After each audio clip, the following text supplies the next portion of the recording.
विषय है अलंकार। काव्य के सौंदर्य को बढ़ाने के लिए जिन शब्दों का प्रयोग किया जाता है उसे ही अलंकार कहते हैं। अलंकार का शाब्दिक अर्थ होता है आभूषण या गहना।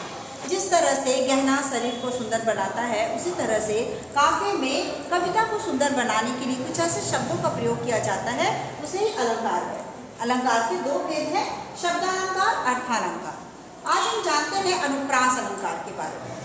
जब एक ही वर्ण की आकृति बार बार होती है उसे अनुप्रास अलंकार कहते हैं। जैसे जहाँ जुगल जोड़ी रहती है, यहाँ पर जब शब्द की आकृति बार बार है। इसके बाद हम आते हैं श्लेष अलंकार। श्लेष का अर्थ होता है चिपकना, यानी काव्य के एक शब्द के अनेक अर्थ होते हैं। जिस कविता में एक शब्द के बहुत सारे अर्थ निकलते हैं उसे श्लेष अलंकार कहते हैं।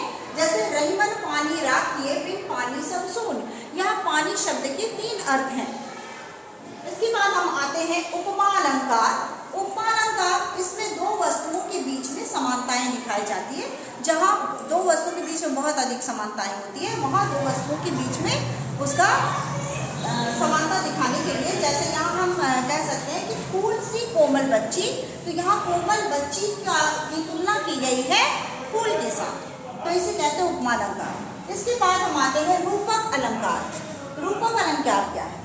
इसमें दो वस्तुओं के बीच में अत्यधिक समानता होने के कारण एक दूसरे का रूप ले लेता है, उसे कहते हैं रूपक अलंकार। जैसे पायो जी मैंने राम रतन धन पायो, यहाँ राम को ही रतन कहा जा रहा है, राम को रत्न के रूप में माना जा रहा है, इसलिए इसे हम रूपक अलंकार कहेंगे।